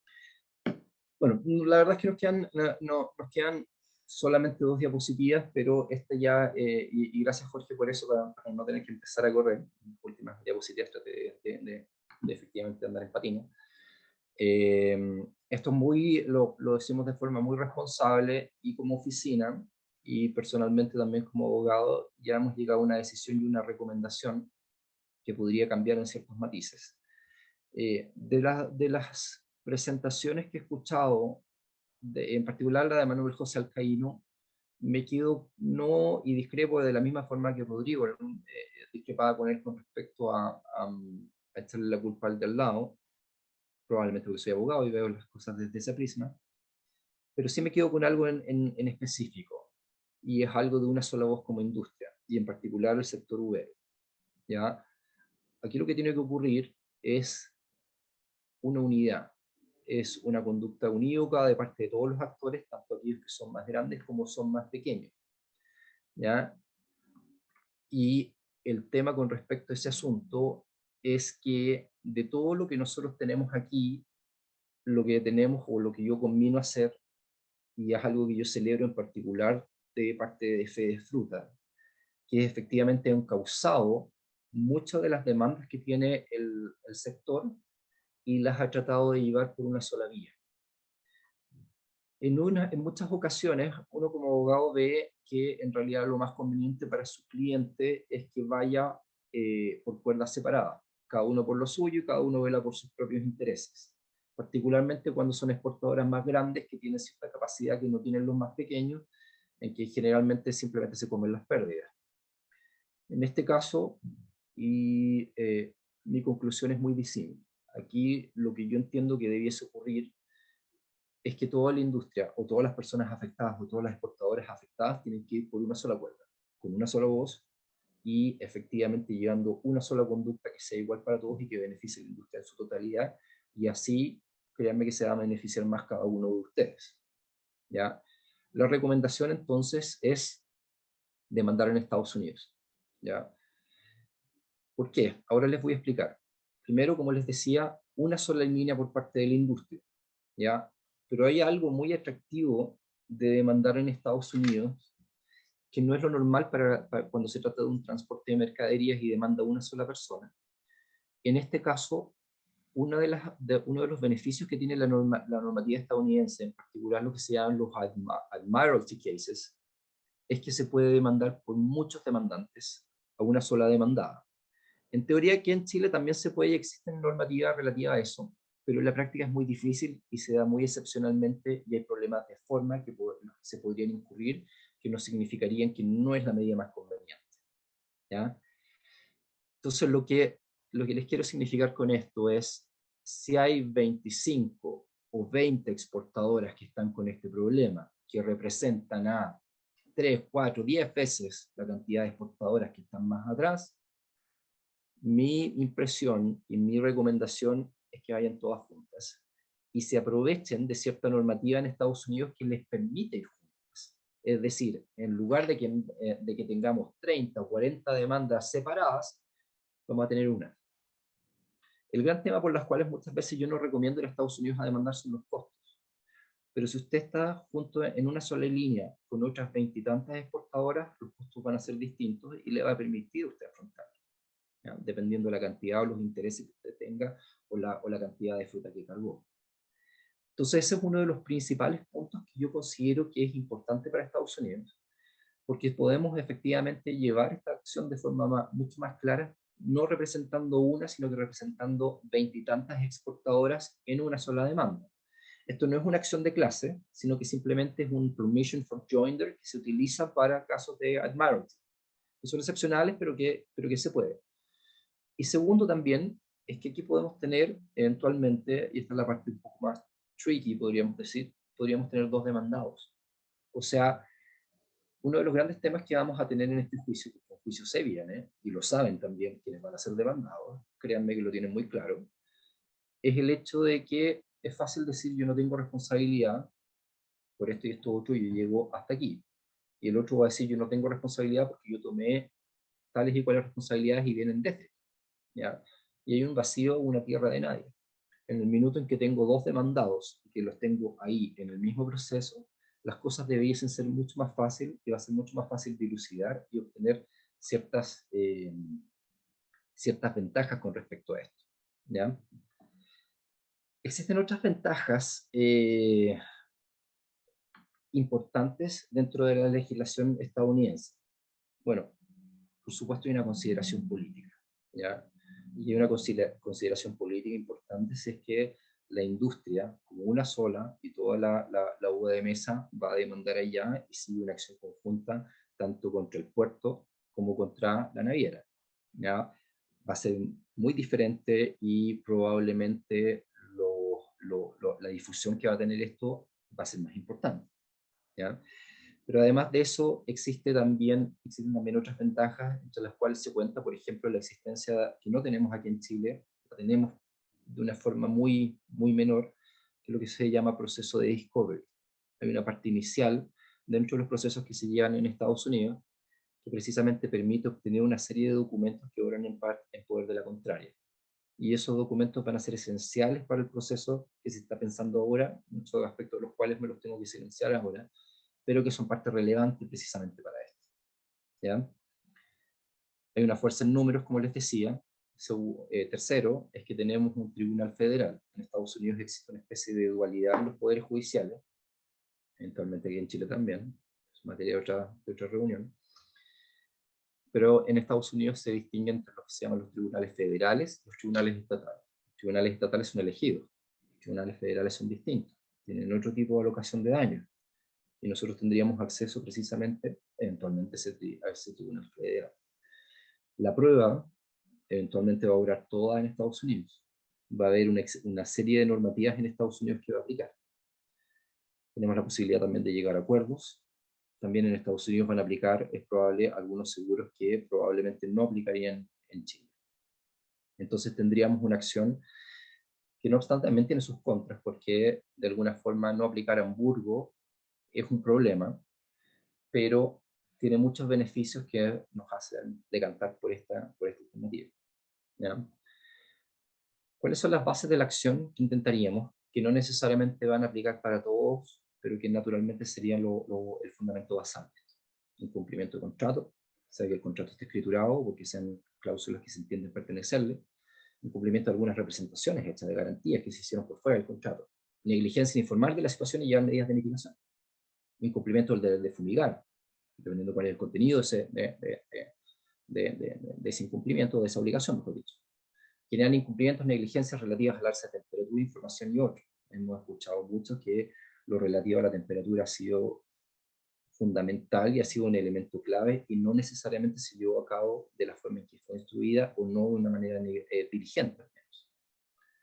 Una cuestión que para mí es de perogrullo, que es el reembolso de muros. En una situación como esta, que se haya cobrado esto, para mí, en dichos de terminología anglosajona, es unconscionable. O sea, va incluso en contra de lo más básico de las medidas de justicia en lo que refiere al fallo del pronunciamiento de un tribunal y otros elementos también. Primero, entonces, una vez más combinándolos a que se lleve por una sola cuerda, por una sola vía. Nosotros ya hemos avanzado mucho con esto, ya tenemos abogados allá que están trabajando, ya tenemos gente que está dedicada de forma exclusiva y solo a esto, pero lo importante ahora es que ya hay una determinación y yo creo que se hable con una sola voz como industria y que efectivamente tengamos fuerza en los números y que de alguna forma Chile golpee la mesa y diga, bueno, nosotros somos usuarios en esto, nosotros no somos los responsables, no vamos a pagar no enteramente por la situación que ha ocurrido. Muchas gracias. La información que no he podido dar aquí, porque insisto, ha sido un problema, no duden en escribirme eventualmente de forma verbal o en reuniones, no tengo el menor problema como para transmitir algunas cosas con la confidencialidad que podría tenerse con un cliente o con un potencial cliente. Y por supuesto estamos a disposición de ustedes. Muchas gracias. Norman, socio de Araya y Compañía, muchas gracias por tu presentación. También por pensar los tiempos que tenemos ahora, porque tendremos ahora unos 10, 15 minutos de conversación. Ya, Sebastián, hay hartas preguntas que te van a hacer, que las hemos revisado en este momento, así que te damos un tiempito para que las revises también con tu equipo y así le damos una sustancia más potente al tema de la presentación. ¿Hay un poquito de audio, Francisco? Gracias, con todo gusto. Sí, muchas gracias. Francisco, voy a sacar la lámina porque hay un poquito de audio. Muchas gracias, disculpa. Bien, entonces, primero también quiero agradecer a nuestros auspiciadores del evento, a Banco Santander, Rao Finance, Araya y Compañía, por supuesto, que ha estado con nosotros, y también a Reimex, por supuesto también a la ISPA, International Fresh Produce Association, que también está con nosotros. Rodrigo, como te digo, ya estamos... Norris estuvo muy concentrado haciendo su presentación, estamos revisando unas 5 preguntas que hemos seleccionado. Solamente te quería preguntar, dado que como tú muy bien dijiste, efectivamente las preguntas son para Sebastián, pero tus conclusiones con la introducción que dijiste, que fue muy asertiva, ahora que también nos puedes comentar con toda la información que nos ha compartido Sebastián. Gracias, Jorge. A partir de la experiencia y lo que comentó muy bien Sebastián, creo que lamentablemente el camino va a ser entrar en una acción legal que nos permita igualar posiciones para tener una negociación justa para los productores. Yo he escuchado buenas intenciones de todas las partes. Me tocó intercambiar en su minuto con el puerto un correo electrónico solicitando que no hicieran estos cargos. La respuesta fue políticamente correcta, pero a la fecha no hemos tenido ninguna respuesta. En conversaciones con los recibidores también, pero lamentablemente no basta con la voluntad. Necesitamos una acción que nos permita igualar posición negociadora, y eso es el único camino, es ejercer una acción legal, en mi opinión. Ojalá que iniciar esa acción, las partes se sienten, las que tengan que sentarse a tratar de llegar a un acuerdo. Nadie quiere invertir tiempo en un juicio, y sobre todo que esto es largo y costoso. Pero en mi opinión es necesario en beneficio de los productores, del resultado de los productores, porque no hay que olvidar que al final todos dependemos de que el productor tenga un buen negocio. Él hace la inversión, corre el riesgo, y todo lo que viene después, en buena parte depende que le vaya bien al productor. Si al productor no le va bien, no hay negocio. Y la industria chilena, por lo menos en la especie uva de mesa, va a verse bien afectada. Esa es mi conclusión, Jorge, lo que yo puedo aportar de la experiencia. De acuerdo, Rodrigo Milasevich de Utilitas sigue con nosotros, quizás también pueda aportar un poquito más en función de las respuestas que va a dar Sebastián Norris. Mientras el equipo de Fede Fruta, y esto lo vamos a hacer, si es que puedo hacerlo en este minuto, es que recuerden que el 15 de junio tenemos un nuevo miércoles online, que es sobre la gestión y el financiamiento en tiempos de crisis logística que ha generado esta situación compleja que estamos revisando ahora, también lo que ha pasado con la sequía y todo lo que ha significado todos estos variables que hacen necesario revisar el tema del financiamiento. Vamos a estar con AgroCapital, colaborador de Fede Fruta, para el 15 de junio. Si alguien me dice que me estoy equivocando con la fecha, que la estoy viendo de memoria, 15 de junio es, ¿ya? Acá, la gente que dice que sí va a tener su registro automático, en un momento más le vamos a enviar el link para ello. Bien, vamos a final. Todavía se está inscribiendo la gente, pero vamos a partir con las preguntas, Sebastián. Yo las tengo acá, que el equipo de Araya me ha ayudado con el de Fede Fruta a ordenar esto, porque son temas técnicos que se van más allá del análisis de un simple periodista como yo. Así que agradezco mucho el trabajo del equipo de Fede Fruta y de Araya para esto. Las preguntas, Sebastián, la primera es la siguiente. Deme un segundo, voy a dejar de compartir esto. Voy a dar las preguntas, no voy a dar los nombres, ¿les parece? ¿Cuál sea el tipo de contrato celebrado? No, perdón, no es ese, no, disculpen.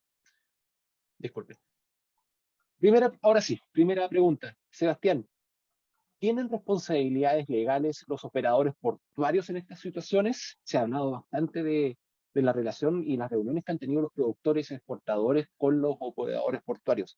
¿Tienen responsabilidades legales los operadores portuarios en estas situaciones?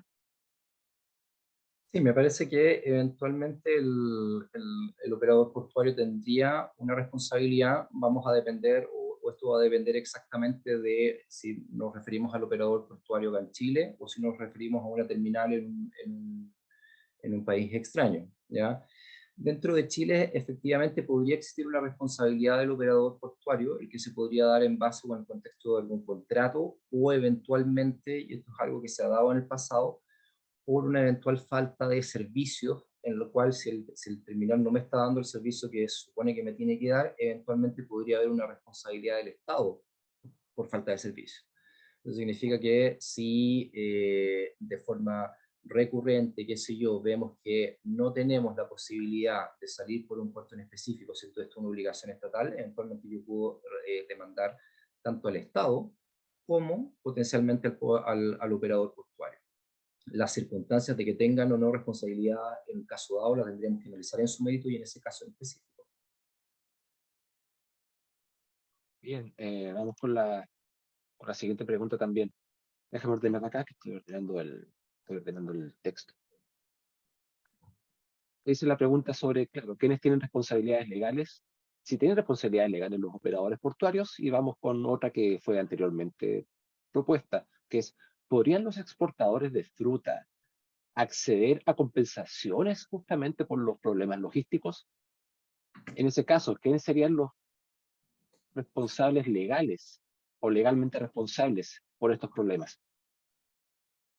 Claro, efectivamente, es que es lo que venimos diciendo. A ver, si tenemos un problema logístico que efectivamente es endilgable a la naviera o al puerto, la compensación que va a tener el exportador de fruta va a ser precisamente la que se vería en la demanda que acabamos de describir. O sea, si demandamos efectivamente en Estados Unidos y tenemos una demanda a la naviera, al puerto, lo que va a perseguir esa demanda va a ser precisamente una compensación o una indemnización de los daños que se han producido, tanto por demurrage como por los daños mismos a la fruta o al valor intrínseco que esa fruta tiene.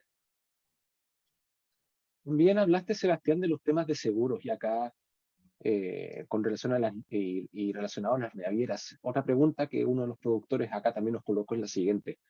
¿Tienen las navieras seguros internos para cubrir todos los problemas que se han mencionado? Como por ejemplo los retrasos de más de 30 días, y por esta razón el exportador llega con fruta mala. Se lo tiene, pero el seguro que tiene la naviera lo beneficia a la naviera. Entonces, es como cuando usted contrata un crédito hipotecario. En su crédito hipotecario le van a hacer comprar o pagar un seguro. Pero ese seguro no es para usted, no es para su casa. Si se incendia, no es suyo. Ese seguro es para asegurarle al banco que efectivamente le va a pagar lo que tiene que pagar. Entonces sí, las navieras tienen seguro, pero ese no es un seguro del cual usted sea beneficiario, del cual sea parte. Entonces ese es uno de los problemas, pero eventualmente eso ya va a depender mucho de la naviera. Pero ahí, de hecho, en ocasiones anteriores también lo he visto así, y lo he escuchado: ¿para qué voy a contratar yo seguro si la naviera tiene? Claro, va a beneficiar a la naviera, y usted efectivamente puede hacer responsable a la naviera, y después la naviera verá cómo se arregla con su seguro y si lo quiere sinestrar o no. ¿Ya? Ahora, con respecto a la carga, ahí tengo mayores dudas acerca de cuáles son los seguros que tiene o no tiene la naviera. Por supuesto, siempre los va a tener como para el casco o para la nave misma, pero no desconozco efectivamente cuál es la aplicación que tiene la naviera con respecto a la seguridad que tenga en relación a la carga. Me imagino que también los hay para la red de ramis y qué sé yo. Muy bien, tuvimos hartas preguntas acá en la sección de preguntas y respuestas. Tanto Rodrigo como Sebastián pueden ver una veintena de consultas que también, en la medida que se han ido respondiendo, le hemos dicho, mira, qué bueno que acá Sebastián pudo responder.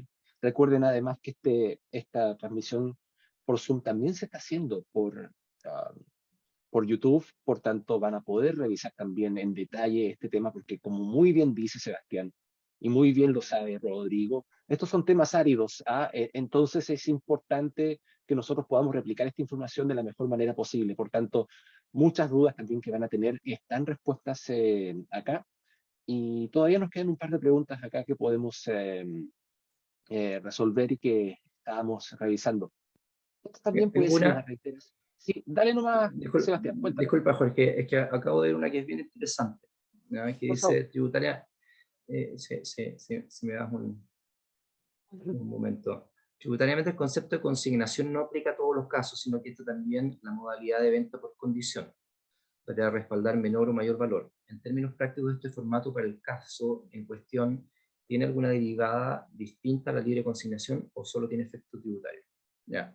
Efectivamente, el sistema bajo condición probablemente lo que está haciendo quien pregunta aquí dice relación con las declaraciones que se hacen en aduana, que efectivamente se puede hacer no solamente con libre consignación, sino también bajo condición.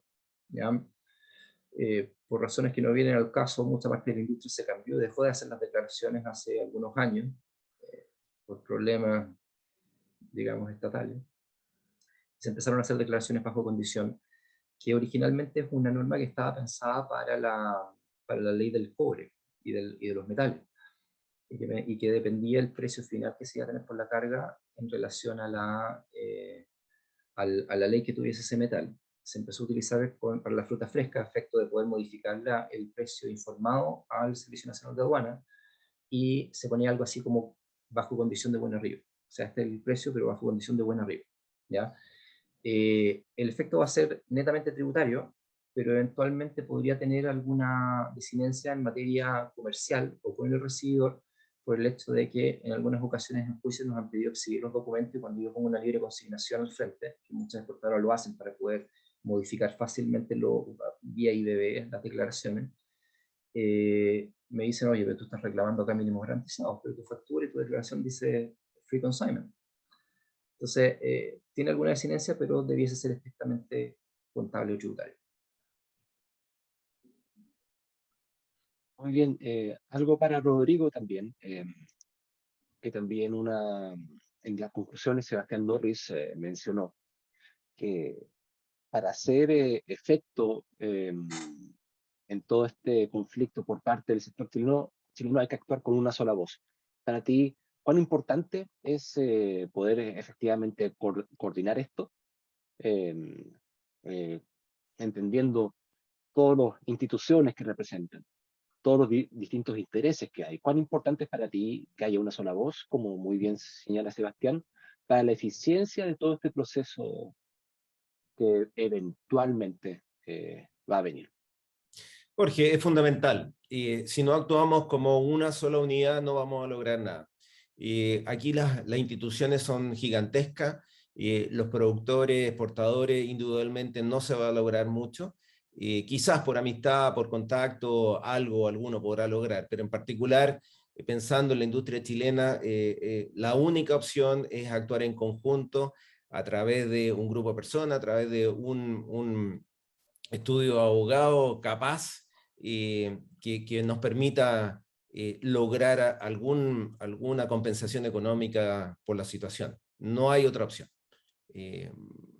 Tal como decía Sebastián en algún minuto, claro, muchas veces uno recomienda actuar por distintas razones en forma individual, pero en este caso en particular no va a haber ninguna posibilidad de éxito si no actuamos en conjunto. Ahora, ¿quién lo tiene que hacer? Es lo difícil. A mí no me ha tocado escuchar a la Asociación de Exportadores en particular pronunciándose acerca de esta situación. Sí, fuertemente se ha pronunciado Fedefruta, lo cual lo felicito y lo agradezco, pero aquí no solamente basta con una asociación como Fedefruta, falta mucha gente a la cual se tiene que involucrar. Muy bien, gracias Rodrigo por tu comentario. Vamos a finalizar ya, nos quedan unos 5 minutos. Acá hay una pregunta que hubo en el chat, Sebastián, y a ver si lo podemos reiterar. Es, ¿cuánto se demora aproximadamente obtener un resultado de un juicio Yeah. a una naviera? Sí, porque yo creo que es una pregunta que todos quienes hemos en algún momento considerado temas judiciales de todo tipo, de todo tipo, posesiones efectivas, familiares, de que tuve un robo, todos consideran, ¿sabes qué? Esto no vale la pena porque demora tanto. Pero bajarlo a esa conclusión. ¿Cómo es tu análisis al respecto en este tema tan complejo y tan grande? Bueno, mira, sí, ese es uno de los grandes problemas también, y uno de los problemas que tiene la jurisdicción chilena, que es lenta. Cuando uno tiene este asunto en materia de un contrato o lo que sea, un disenso que puede ser entre productor, exportador o quien sea, normalmente una de las cosas que yo trato de hacer es bajar las expectativas con respecto a esto, que vas a tener en un par de meses el dinero en tu bolsillo. No es así. ¿Ya? Una acción ordinaria en un tribunal estatal chileno puede durar tranquilamente 3 a 5 años. Desafortunadamente esa es la realidad, y no prefiero no endulzarla porque así son las cosas, ¿ya? En el caso de una naviera hay un arbitraje obligatorio entre comillas porque puede ser renunciado, pero lo normal es que debiese andar más rápido. Y en el caso de la naviera también, si usted decide demandar a la naviera, salgamos un poco del caso de Filadelfia, la vamos a demandar únicamente en Chile bajo la Convención de Hamburgo, tenemos que partir pidiéndole un tribunal ordinario que designe un árbitro. Después ese árbitro va a tomar el caso y vamos a seguir el caso con el árbitro, ¿ya? El asunto acá es que muchos de esos casos en la medida que usted haga o tome las medidas necesarias, es muy probable que logre llegar a un acuerdo con la naviera, que no va a llegar al 100% de la indemnización que está buscando, pero está la posibilidad de que una vez que se tome el caso o que se lleve arbitraje, se lleve, si que no se llevó en la fase de claim handling, que de forma posterior se llegue a un acuerdo durante el proceso de arbitraje, ¿ya? Si no se llega a ese acuerdo para que pase todas las vías, yo creo que se debería contar como muy afortunado si se demora 2 años o menos, ¿ya? Para darlo al menos la medida que yo tengo, pero con matices diría que es bastante correcto, ¿ya? En Estados Unidos es mucho más rápido, ¿ya? No les puedo decir, naturalmente el caso como Filadelfia que llegaríamos acá va a tomar tiempo, pero probablemente 2 años sería el hasta, no el desde, ¿ya? Y eso es lo que tienen también algunas jurisdicciones que son distintas. Por ejemplo, nosotros manejamos juicio en todo el mundo, ¿ya? Y ha existido una ralentización inequívoca en virtud de COVID. Por ejemplo, yo siempre me deshacía el LOAS para el sistema judicial holandés, en los Países Bajos. Excelente lugar. Pero últimamente llega un caso en que me han postergado la dictación de sentencia varios meses y ya en algo así como 1 año en que no dictan sentencia, considerando que ellos son muy prolijos y que suelen dictar sentencias muy rápido.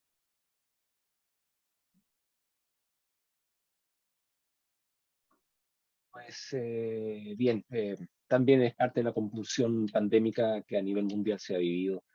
La crisis logística es un tema más allá de la fruta, pero que golpea particularmente a la fruta fresca por su naturaleza, por el producto que tienen los productores chilenos, que es perecible, que necesita tiempos. Así que nos han llamado productores justamente a Fedefruta. ¿Qué se va a hacer? Bueno, queremos avanzar compartiendo esta información, haciendo puentes y contactos, y yo creo que acá hay una conclusión. Una sola voz. Veamos qué se puede hacer y queremos aportar como Fedefruta y como equipo de Fedefruta desde esa perspectiva. Así que Sebastián Norris de Araya y compañía y Rodrigo Manasevich de Utilitas le queremos agradecer si tienen algunas palabras para despedirse de las todavía 350 personas que están con nosotros. Decir, Jorge, ánimo a los productores, la situación es difícil, vamos a salir adelante, se están buscando los caminos, a todos nos conviene que el productor siga en este negocio, tenemos que colaborar todos para salir adelante. Como decía Sebastián, los plazos no son cortos, son largos, hay que vivir en la próxima temporada, vamos a enfrentar problemas similares, como decía Manuel José. Hay que prepararse y enfrentar lo que viene. Hay gente capaz en esta industria, sabemos hacer este negocio, así que creo que vamos a salir adelante, en particular los productores de uva. Así que, nuevamente, ánimo.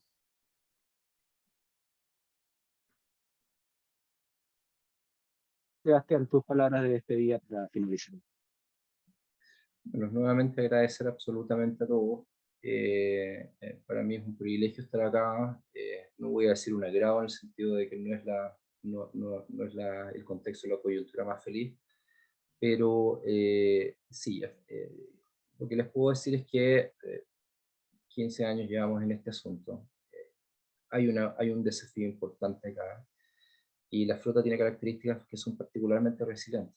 ¿Ya? Tiene características muy propias acerca de una inversión a largo plazo, pero también unas características muy propias como industria de que cada vez que se cae se levanta de nuevo. Y yo estoy muy consciente que van a haber graves problemas de impago y hay gente que lo va a pasar muy mal con este asunto. Pero también estoy consciente que hay cosas que se pueden hacer ahí, y no solamente desde una perspectiva legal, sino que también lo digo como lego en estas materias y viéndolo un poco más como outsider en la forma y en el gran trabajo que hace esta industria. Hay que creer en él y hay que tratar de coordinarse también, invitando el mismo llamado que hizo Manuel José Alcaíno hace un par de semanas con respecto a la UMS en específico, que se pongan de acuerdo, se cuadre de la misma manera que se han hecho en otras especies. ¿Ya? Es algo que es perfectamente viable y es algo que se puede hacer. Tenemos grandes desafíos post-COVID y en una situación complejas en términos legales y de certeza jurídica, ¿ya? Pero este tipo de cosas, bueno, es la forma y cada uno está haciendo su trabajo de la mejor manera que puede, y mi impresión es que hay que mirarlo con algo más de optimismo hacia el futuro, pero siempre haciendo el trabajo que cada uno de nosotros les cabe dentro de esta industria tan importante. Muchas gracias a todos y les insisto que ha sido un honor estar con ustedes.